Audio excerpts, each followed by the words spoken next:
Oggi parliamo di arresto cardiorespiratorio. L'abbiamo già visto nel lattante e oggi lo vediamo insieme nel bambino. Come per il lattante, anche nel bambino purtroppo l'arresto cardiorespiratorio è spesso conseguenza di un'insufficienza respiratoria acuta. Quindi l'arresto cardiaco spesso è successivo a questa condizione ed è importante ricordare che anche qui è necessario intervenire il prima possibile, proprio perché il processo di ipoossigenazione dei tessuti cerebrali, una volta che il bambino è in arresto, è già in realtà iniziato da qualche minuto. Quindi bisogna intervenire prontamente, già nei primi minuti. Cosa fare se il bambino è a terra e sia o sembri inanimato oppure collassi davanti a noi? Prima cosa, come sempre, valutazione e sicurezza della scena. Ci avviciniamo e dobbiamo valutare la coscienza del bambino chiamandolo. Se il bambino non dovesse essere cosciente, chiamiamo immediatamente il 118 o il 112. Successivamente dobbiamo valutare se respira per 5 e non più di 10 secondi.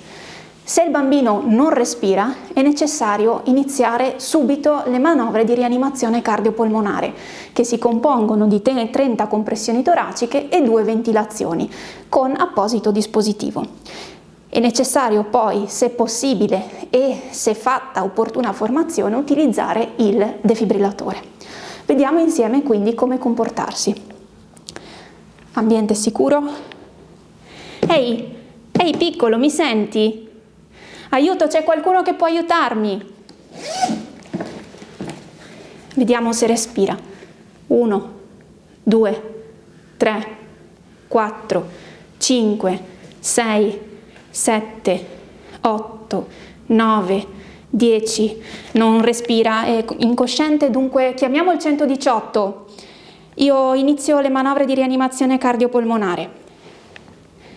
1, 2, 3, 4, 5, 6, 7, 8, 9, 10, 11, 12, 13, 14, 15, 16, 17, 18, 19, 20, 21, 22, 23, 24, 25, 26, 27, 28, 29, 30.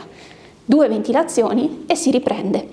Fino a quando continuiamo? Continuiamo fino a quando non arrivano i professionisti sanitari, l'ambulanza, l'automedica o fino a quando non arriva il defibrillatore.